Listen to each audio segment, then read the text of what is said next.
En una noche en la carretera transcanadiense, un autobús viajaba pacíficamente de Edmonton a Winnipeg. Entre sus pasajeros se encontraba un joven de 22 años llamado Tim, sin saber que en ese viaje su vida tomaría un giro brutal. A su lado se encontraba Vincent Lee, un hombre aparentemente tranquilo. Se sentó sin levantar ningún tipo de sospechas. De la nada, mientras el autobús cruzaba un tramo solitario, Lee sacó un cuchillo de grandes dimensiones y se lanzó propinándole múltiples lesiones al joven. Lo que siguió fue un horror completamente indescriptible. El ataque no se detuvo ahí, sino que Vincent le quitó la cabeza a Tim frente a los aterrorizados pasajeros.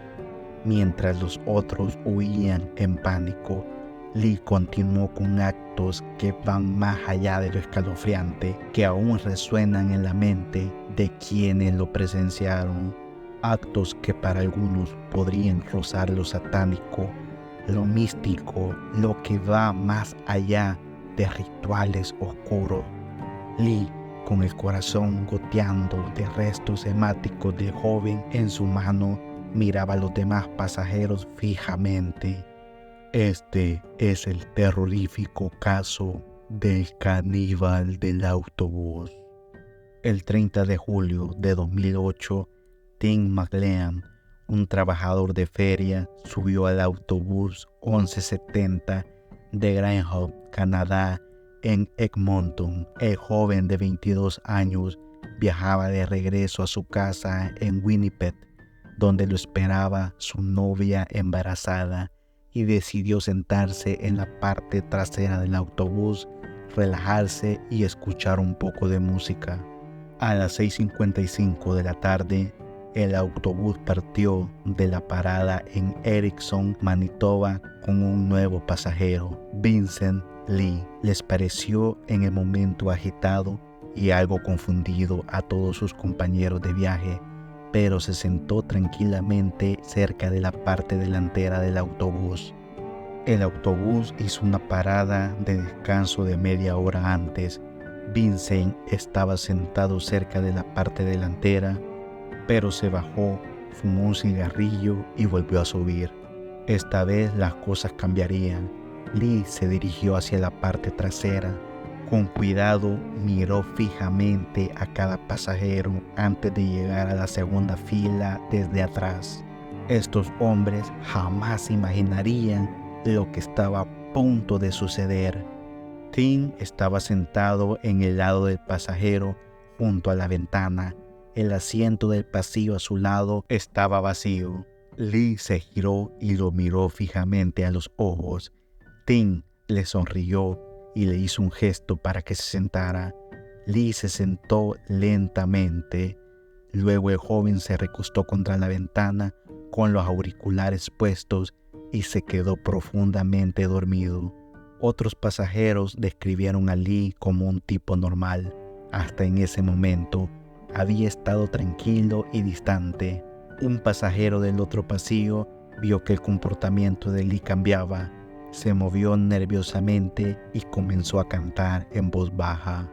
Poco antes de las 8:30 de la noche, se desató el caos, cuando Lee, en un ataque frenético contra el joven, le propinó múltiples lesiones punzantes repetidamente en el cuello y en el pecho, con un objeto cortopunzante de grandes dimensiones. El conductor detuvo el autobús y la mayoría de los pasajeros huyeron, pero un joven veterano intentó intervenir con la ayuda de un conductor de un camión que había visto la conmoción. A pesar de sus esfuerzos por ayudarlo, el macabro hombre lo detuvo cortando el aire con su objeto. Se vieron obligados a unirse a los demás pasajeros al costado de la carretera, pero como última opción lograron cerrar el paso del autobús para que Lee no pudiera escapar. Los pasajeros aterrorizados se quedaron afuera mientras el tráfico pasaba a toda velocidad. Miraban fijamente cómo el hombre cortaba y cortaba. Entonces Lee se puso de pie. El filo del objeto goteaba restos hemáticos que bañaban su mano de rojo. Entonces los demás vieron la cabeza de Tim separada de su cuerpo, sujeta por el cabello. El siniestro hombre les mostró la cabeza por la ventana como si se tratase de un trofeo. Luego continuó quitando parte del cuerpo de Tim en una exhibición verdaderamente repugnante y macabra. La policía estaba a kilómetros de distancia. Un camionero que pasaba, impactado al ver la escena, le dio a los hombres del grupo herramientas para que las usaran en caso de que este monstruo lograra escapar. Lee hizo desfilar la cabeza sin vida de Tim de un lado a otro, de arriba a abajo, por el pasillo del autobús estacionado. Abrió el pecho de Tim y le quitó sus partes. Le extrajo el corazón, los pulmones y el hígado. Cada parte del cuerpo de Tim quedó profanada y esparcida por el autobús, pero la cosa no terminó ahí. A la vista de todos los espectadores, Lee digirió los ojos y parte del corazón.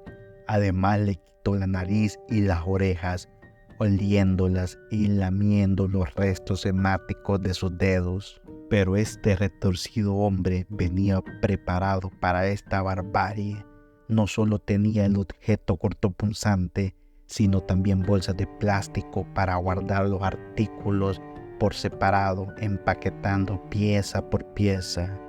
A las 8:30 de la noche, la Real Policía Montada de Canadá recibió una llamada sobre un autobús al oeste de la ciudad.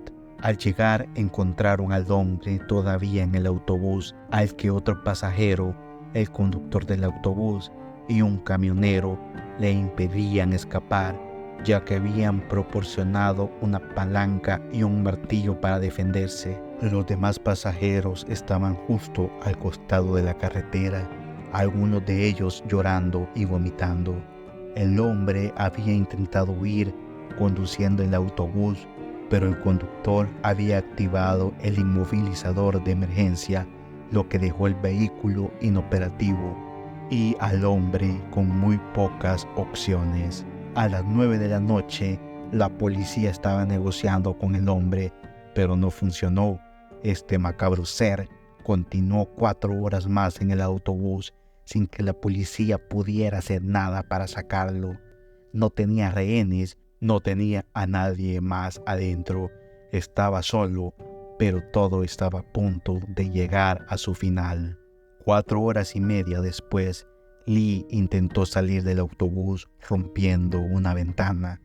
La policía lo arrestó al fin, lo esposaron y lo metieron en la parte trasera de un coche patrulla. Con respecto a lo que quedaba de Tim, parte de su cuerpo que el hombre había colocado en bolsas de plástico fueron recuperadas del autobús. Su oreja, nariz y lengua fueron encontrados en los bolsillos de Lee. Los ojos de la víctima y una parte de su corazón nunca fueron recuperados porque se encontraban en las entrañas de este hombre. Los pasajeros del autobús quedaron traumatizados. Algunos no se han recuperado hasta el día de hoy. Eso incluye al personal de emergencia y a los profesionales que estuvieron presentes y expuestos a este trauma, pero los que más sufrieron fueron los familiares de Tim y su novia, que en ese momento estaba embarazada, que verá crecer a su hijo sin un padre. Tim era un joven inocente que estaba en un lugar equivocado en el momento equivocado.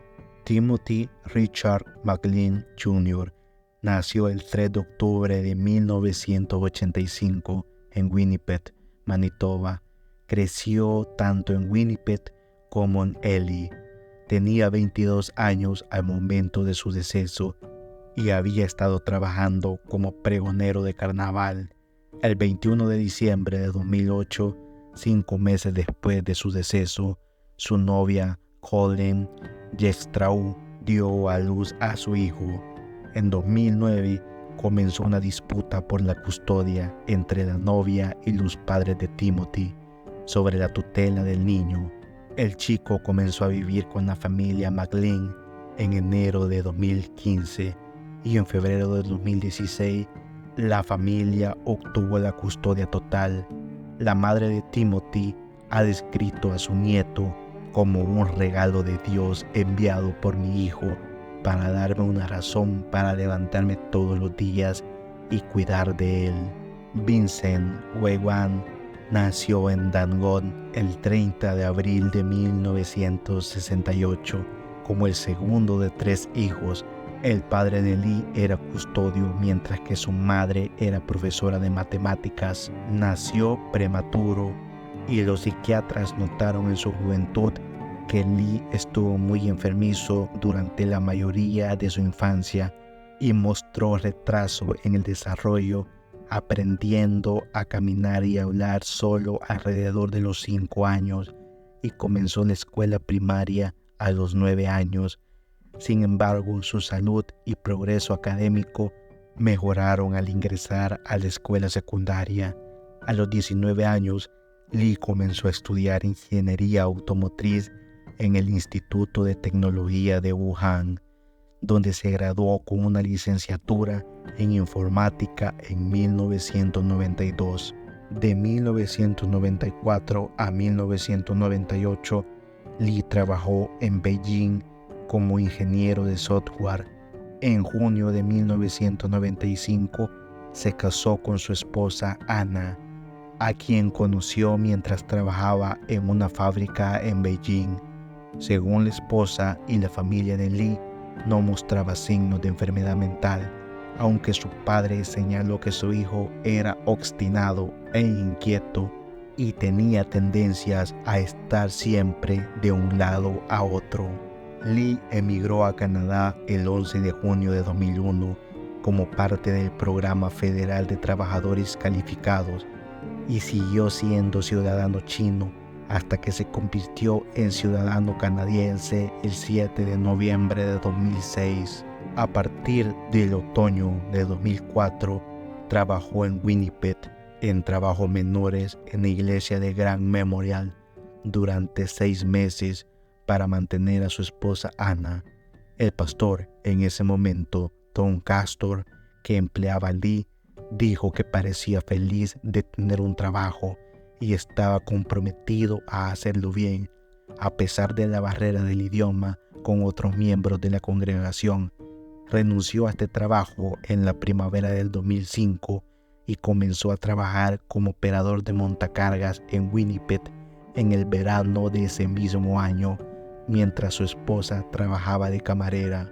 Según Stanley Yaren, su psiquiatra de la corte, Lee dijo que se había convertido al cristianismo y que había sido bautizado durante su empleo en el Grand Memorial después de oír la voz de Dios que le hablaba. Lee dijo que la voz lo llamaba la tercera historia de la Biblia y así como la segunda venida de Jesús, destinado a salvar a la gente de una invasión extraterrestre. En preparación, la voz ordenaba regularmente a Lee que viajara por el país a pie o en autobús, a menudo desapareciendo de su casa durante días, como corroboró su esposa luego. Debido a su creencia paranoica de que estaba constantemente bajo amenaza de infiltrados extraterrestres, Lee comenzó a llevar un cuchillo de caza para protegerse de ellos. Este es el mismo que finalmente utilizó para desvivir a Tim. Sus delirios se atribuirían más tarde a una esquizofrenia no diagnosticada. La esposa de Lee recordó que a menudo pasaba varios días sin dormir ni comer y que a menudo pasaba sus días en casa llorando y contándole sus visiones de Dios. Ella y muchos de los amigos de Lee intentaron que él visitara un médico por sus alucinaciones auditivas, pero él repetidamente se negó debido a su miedo a los hospitales. La pareja se separó en 2015 y concretamente en marzo lo que llevó a Lee a irse de Thompson, inicialmente planeando comprar un terreno, pero después de darse cuenta que no tenía dinero, comenzó a trabajar en muchos empleos. En septiembre de 2005, la voz en la cabeza de Lee lo convenció de abandonar todo para dirigirse a Toronto, ya que era más fácil encontrar trabajo allí. Después de no hacerlo, la voz le dijo a Lee que regresara a Winnipeg a pie, tirando su equipaje al costado del camino. Más tarde, la policía lo encontró vagando por la autopista 427, desnutrido, deshidratado, y afirmaba que estaba siguiendo al sol por orden de Dios. Fue examinado en el centro de salud William Osler. Lee nunca fue documentado por enfermedad mental. ¿Qué sucedió aquí? ¿Por qué nunca lo diagnosticaron? Aunque se señaló en el juicio de que su tío sufría un trastorno psiquiátrico no especificado, Lee se fugó del centro hospitalario. El hombre llamó a su esposa y le pidió que le reservara inmediatamente un vuelo de regreso a Landon. Sus padres notaron que su hijo había cambiado de personalidad y que aunque Lee encontró trabajo fácilmente, no podía permanecer empleado más de unos días debido a su repentina irritabilidad. La esposa de Lee se unió a su esposo poco después y trataron de reconciliarse, pero terminaron divorciados cuando ella vio que las facultades mentales de Lee solo habían empeorado desde su separación. Lee regresó a Canadá y se instaló en Toronto, donde estaba desempleado. Llamaba a su ex esposa con regularidad, diciéndole que la extrañaba y que no podía trabajar. Ella le permitió otra vez vivir con él en Winnipeg hasta que pudo vivir solo nuevamente, pero menos de un año después, en 2006, Lee dejó a su ex esposa cuando se mudó abruptamente a Edmonton. Durante un tiempo, Lee vivió en su auto después de no poder encontrar trabajo nuevamente. Su ex esposa continuó enviándole dinero y en julio de 2007 se mudó con Lee y su relación mejoró en los meses siguientes. La ex esposa de Lee dijo que él parecía feliz por primera vez desde que comenzaron sus alucinaciones. En junio de 2008, la salud mental de Lee se deterioró rápidamente. Voló a China por capricho para ver a su familia, pero se quedó solo un día antes de regresar, diciéndole a su padre que había venido solo para encontrar una esposa. 4 semanas antes del trágico día, además, Lee fue despedido de un centro comercial tras un desacuerdo con otro empleado. El 24 de julio, Lee abandonó la casa que compartía con su ex esposa, dejando una nota que decía: "No me busques, ojalá fueras feliz". Como Lee había dejado con frecuencia y regresado sin previo aviso durante todo su matrimonio, ella no estaba preocupada por esto hasta que Lee la llamó el 26 de julio y le aclaró que no volvería más. El 28 de julio, a las 12:05 del mediodía, en Edmonton, Lee subió a un autobús con destino a Winnipeg. El 29 de julio, alrededor de las 6 de la tarde, Lee se bajó del autobús en Erickson, Manitoba, con al menos 3 piezas de equipaje y pasó la noche en un banco junto a una tienda de comestibles. Según un testigo, a las 3 de la madrugada se le vio sentado muy erguido, con los ojos abiertos. La mañana 30 de julio, todavía sentado en el banco, vendió su ordenador portátil a un chico por alrededor de $60. Cuando compareció ante el tribunal, las únicas palabras que Lee pronunció fueron: "Por favor, no quiero vivir".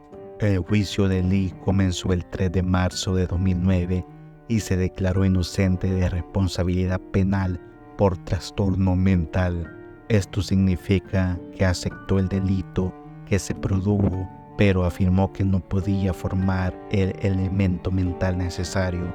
Stanley Yaren, dijo que la esquizofrenia de su paciente lo hacía completamente inculpable, ya que había estado bajo la falsa creencia de que Tim era una fuerza del mal y representaba una amenaza inminente para el mundo. En la mente de Lee, el joven era en realidad un demonio disfrazado y un extraterrestre que necesitaba ser destruido, hasta el punto de que sintió que era necesario hacer todas las atrocidades que hizo con el cuerpo de Tim para evitar que éste volviera a la vida. Lee también se había sentido presionado para realizar el ataque por voces que él creía que provenían de Dios, que le decían que desviviera el joven que estaba sentado a su lado, o de lo contrario, él mismo sería desvivido. Tanto la defensa como la fiscalía estuvieron de acuerdo con la evaluación de Yaren y se pronunciaron a favor del internamiento involuntario en una institución mental en lugar de ir a prisión. El juez aceptó el diagnóstico y dictaminó que Lee no era penalmente responsable del deceso. Lee fue enviado al Centro de Salud Mental de Chelmsford. El 10 de febrero del 2007, la Junta de Revisión del Código Penal de Manitoba ordenó que se absolviera completamente a Lee. El hombre quedó libre y hoy se llama Will Baker. Camina con tranquilidad por las calles como si nunca hubiese ocurrido nada.